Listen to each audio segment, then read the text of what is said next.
শুভ সন্ধ্যা, পঞ্চমীর শুভ সন্ধ্যা আমার সকল বন্ধুদের জানাই প্রীতি, শুভেচ্ছা এবং অভিনন্দন। পুজো তো একদম শুরু, এই আসছে আসছে ভালো, কিন্তু যখন চলে যাবে না, যত আরও সময় এগিয়ে আসছে তখন তত যেন মনটা একটু একটু খারাপ হচ্ছে। কিন্তু এখন তো মন খারাপ করলে চলবে না এত তাড়াতাড়ি, কারণ পুজোটা কিন্তু ফুল মুডে আনন্দ করতে হবে সবাইকে, তাই না? তো আমি একটু দেরি করেই শেয়ার করলাম যে আমি কী শাড়ি নিয়েছি এবছরের পুজোয়।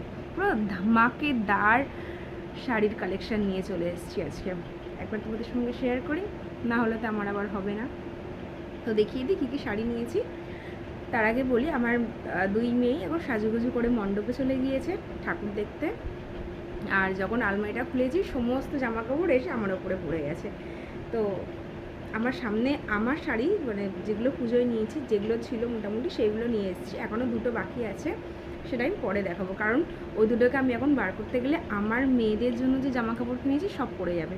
তারপর দেখিয়ে দিই কী জামাকাপড় নিয়েছি। শাড়ি নিয়েছি আমি, দেখো এই একটা শাড়ি আমার, এটা হলো নাম্বার 1। এই শাড়িটা ভীষণ পছন্দের আমার।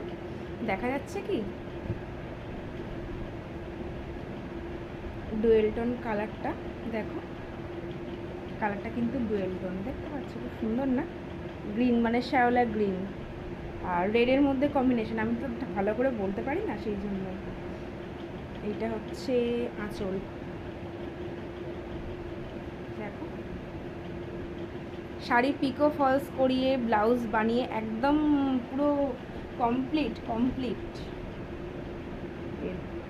দেখো পুরো কমপ্লিট শাড়ি পিকো ফলস করে আমি কিনেছি, কিন্তু কেনাকাটা করছি কিন্তু অনেক দিন থেকে, প্রায় 2 মাস, একদম সত্যি কথা 2 মাসেরও বেশি। কারণ ব্লাউজ আমি মোট 3টে বানিয়েছি, 4টে, তার বুঝতেই পারছো কত আগে থেকে। এটা একটা হল গেল, এটা একটা। ওই শাড়িটার নাম কি আমাকে কিন্তু প্লিজ তোমরা বলো, ঠিক আছে? এই একটা শাড়ি, এটা হচ্ছে মহাষ্টমীতে পরে অঞ্জলি দেবো, কিন্তু এবার অঞ্জলি দেওয়ার টাইমটা না অনেকটা উল্টো পাল্টা হয়ে গেছে, কারণ অষ্টমী নাকি অনেক ভোরে। এইটা একটা শাড়ি অষ্টমীতে পরার জন্য আমি সব কটা শাড়িরই নাম জানি, তোমরা আমাকে আগে বলবে কমেন্টে যে কোনটা কি শাড়ি, তারপর আমি তোমাদেরকে বলবো যদি জিজ্ঞাসা করো। সত্যি বলছি, বোঝা যাচ্ছে কিনা কতটা আমি বলতে পারবো না, দারুণ, জাস্ট কোনো কথা হবে না, জানো তো শাড়িগুলোর। এই দেখো আঁচল, এটার শুধু ব্লাউজ পিস বানানো হয়নি সত্যি কথা বলতে, কারণ এটা আমি অনেক লেটে কিনেছি, অনেক, তাও সপ্তাহখানেকের কাছে। এই একটু পরে আসো, আমার মেয়েটাকে বললাম একটু পরে আসতে, সব হেঁটে দেবে। আর এই একটা শাড়ি এখনো আছে পুজোয়, হ্যাঁ একদমই তাই, পুজোয় এতগুলো শাড়ি। এইটা হচ্ছে আঁচল, সব কটার ব্লাউজ পিস আমি বানিয়ে নিয়ে এসেছি। কালারগুলো কেমন হয়েছে কিন্তু আমাকে জানাবে, ঠিক আছে? এইটা হচ্ছে আঁচল, দেখতে পাওয়া যাচ্ছে? আমি ভালো করে দেখাতে পারছি না, জানো তো, পরে আমি একবার দেখিয়ে দেবো, ঠিক আছে? এখন রাখি। এটা গেল 3 নম্বর। হ্যাঁ, এই শাড়িটা হচ্ছে আমার বিবাহবার্ষিকীতে পাওয়া, তোমরা দেখেছো, একদমই নতুন। এটারও ব্লাউজ পিস বানিয়েছে, কিন্তু তখন তো আমার পরা হয়নি, সেই জন্য এটা পুজোর জন্য নতুন। এটা হচ্ছে বালুচরি, এই যে। আর এটা হচ্ছে আঁচল, আর এইটা হচ্ছে পুরো বডিটা।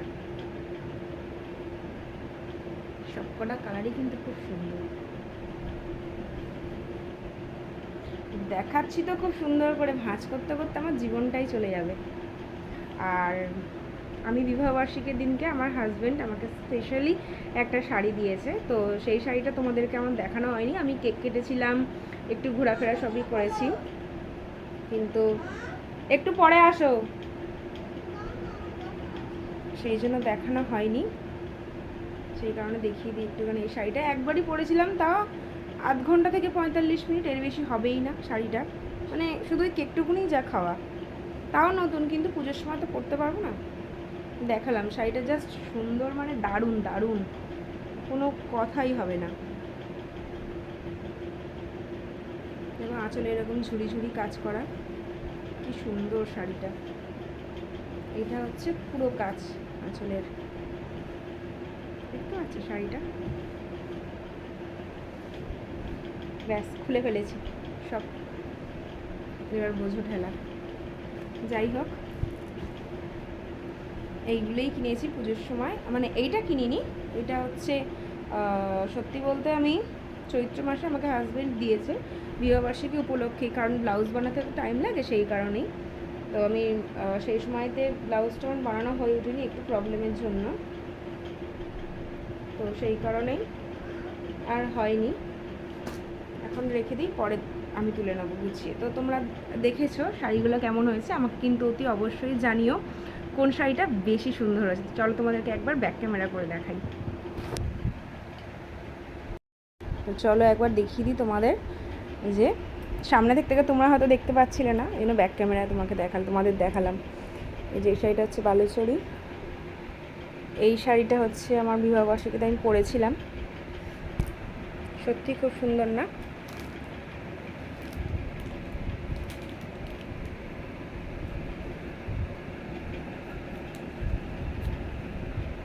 আবার হচ্ছে এই যে এই একটা শাড়ি,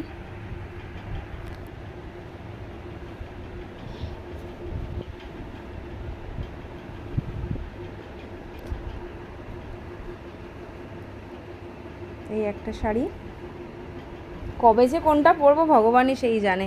এইটা পরার খুব ইচ্ছা আছে অষ্টমীতে, এটা অ্যাকচুয়ালি অষ্টমীর জন্যই আমার হাজব্যান্ড আমাকে দিয়েছে, সবই তো হাজব্যান্ড দিয়েছে সত্যি কথা বলতে। তবে একটা জিনিস কি, এই শাড়িটা আমার শাশুড়ি মার তরফ থেকে, উনি আমাকে 2000 টাকা দিয়েছে 1.5 মাস আগেই, আমি শাড়ি কিনে আবার ব্লাউজ পিস বানাতে দিয়ে এসেছি। আর এটা আমার হাজব্যান্ড শ্বশুরমশাই টাকা দিয়েছে, ইচ্ছা করলে তো অনেকগুলোই কেনা যেত, আমার মাও টাকা দিয়েছিল, তো কিন্তু কিছু কিনিনি। সবসময় যে সব কিছু কিনতে হবে তার তো কোনো মানে নেই না, পয়সাটা তো লাগবে পুজোর সময় হাত খরচা হিসেবে। যদি হাত খরচা দেয় আমাকে, মিথ্যা কথা বলবো না, আমাকে যেহেতু নিজে কিছু এখনও পর্যন্ত ইনকাম করি না, সেই জন্য তো সবাই দেবেই, এটাই স্বাভাবিক, সেটাতে খারাপ ভাবলে তো চলবে না। না, আমার শাশুড়িও দেয়, শ্বশুরও দেয়, আমার হাজব্যান্ড বলতে লাগে না কোনো কিছু, আমি কোথাও নিয়েও যাই না কোনো রকম কোনো ব্যাগপত্র, কারণ উনি বারণ করে যে বেকার নিয়ে যাওয়া, কারণ তুমি তো সেই খরচা করো না, সেই কারণে। এই দেখো শাড়িটা দারুণ সুন্দর, দারুণ সুন্দর। তোমরা আমাকে আগে বলবে যে শাড়িগুলোর নাম কি অ্যাকচুয়ালি, তারপরে আমি বলবো, ঠিক আছে, যে শাড়িগুলোর অ্যাকচুয়ালি নাম কি। একদম যেন বিছানায় পড়ে না, আমার মেয়ে চলে এসেছে জানো তো, শাড়িগুলো না তুলে বিছানায় ফেলে দেবে, ফ্রুটি খাচ্ছে। টাটা।